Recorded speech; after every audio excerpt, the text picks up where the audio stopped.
இன்றைய இறைவார்த்தை. இறைவாக்கினர் மலாக்கி நூலில் இருந்து வாசகம். எனக்கு எதிராக நீங்கள் கடும் சொற்களை உதிர்த்து வந்தீர்கள் என்கிறார் ஆண்டவர். ஆயினும் உமக்கு எதிராக என்ன பேசினோம் என்று கேட்கிறீர்கள்.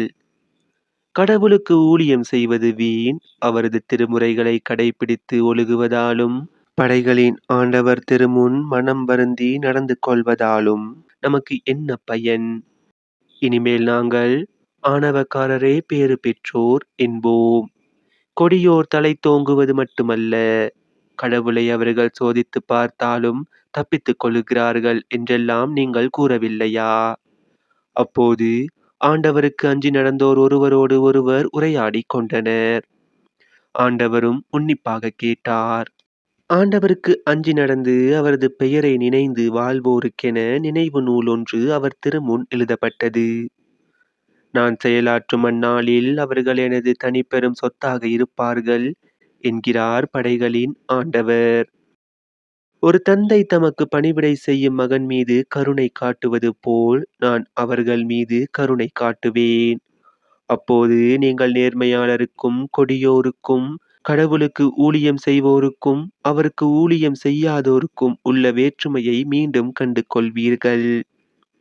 இதோ சூளையை போல் எரியும் அந்த நாள் வருகின்றது. அப்போது ஆணவக்காரர், கொடுமை செய்வோர் அனைவரும் அதனுள் போடப்பட்ட சருகாவர். வரப்போகும் அந்த நாள் அவர்களுடைய வேரையோ கிளையையோ விட்டு வைக்காது, முற்றிலும் சுட்டெரித்து விடும் என்கிறார் படைகளின் ஆண்டவர். ஆனால் என் பெயருக்கு அஞ்சி நடக்கின்ற உங்கள் மேல் நீதியின் கதிரவன் எழுவான். அவனுடைய இறக்கைகளில் நலம் தரும் மருந்து இருக்கும். இது ஆண்டவர் வழங்கும் அருள்வாக்கு. இறைவா உமக்கு நன்றி. இன்றைய தினத்துக்கு உரிய நற்செய்தி வாசகம். லூக்கா எழுதிய தூய நற்செய்தியில் இருந்து. அக்காலத்தில் இயேசு சீடர்களை நோக்கி கூறியது: உங்களுள் ஒருவர் தம் நண்பரிடம் நள்ளிரவில் சென்று, நண்பா, 3 அப்பங்களை எனக்கு கடனாக கொடு. என்னுடைய நண்பர் ஒருவர் பயணம் செய்யும் வழியில் என்னிடம் வந்திருக்கிறார். அவருக்கு கொடுக்க என்னிடம் ஒன்றுமில்லை என்று சொல்வதாக வைத்துக் கொள்வோம். உள்ளே இருப்பவர், எனக்கு தொல்லை கொடுக்காதே, ஏற்கனவே கதவு பூட்டியாயிற்று. என் பிள்ளைகளும் என்னோடு படுத்திருக்கிறார்கள். நான் எழுந்திருந்து உனக்கு தர முடியாது என்பார். எனினும் அவர் விடாப்பிடியாய் கதவை தட்டிக் கொண்டே இருந்தால், அவர் தம் நண்பர் என்பதற்காக எழுந்து கொடுக்காவிட்டாலும் அவரது தொல்லையின் பொருட்டாவது எழுந்து அவருக்கு தேவையானதை கொடுப்பார் என நான் உங்களுக்கு சொல்கிறேன். மேலும் நான் உங்களுக்கு சொல்கிறேன், கேளுங்கள், உங்களுக்கு கொடுக்கப்படும். தேடுங்கள், நீங்கள் கண்டடைவீர்கள். தட்டுங்கள், உங்களுக்கு திறக்கப்படும். ஏனெனில் கேட்போர் எல்லாரும் பெற்றுக்கொள்கின்றனர், தேடுவோர் கண்டடைகின்றனர், தட்டுவோருக்கு திறக்கப்படும்.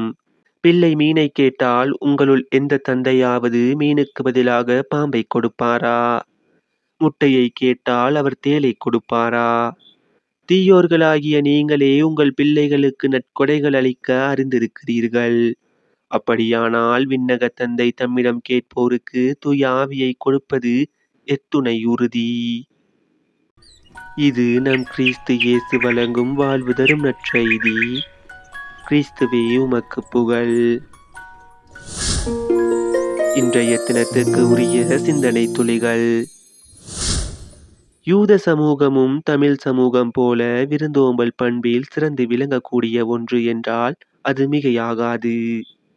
வீடு தேடி நள்ளிரவில் வந்த விருந்தினருக்கு தன் வீட்டில் உணவு இல்லாவிடினும் உடனே தன் நண்பரின் வீடு தேடி சென்று முகர்ந்து பார்த்தவுடன் குலைந்து போகும் அனிச்ச மலர் போல தன் நண்பரின் முகம் வாடினாலும் அவரிடம் போராடி உணவு பெற்று விருந்தினருக்கு வழங்கும் குணம் கொண்டது யூத சமூகம். இறைவனிடம் தொடர்ந்து கேட்பதும் தேடுவதும் தட்டுவதும் மனித பாங்கு என்றாலும், நாம் கேட்காமலே, தேடாமலே, தட்டாமலே நமது தேவை என்னவென்று அறிந்து நமக்கு வாரி வழங்குபவர் இறை தந்தை.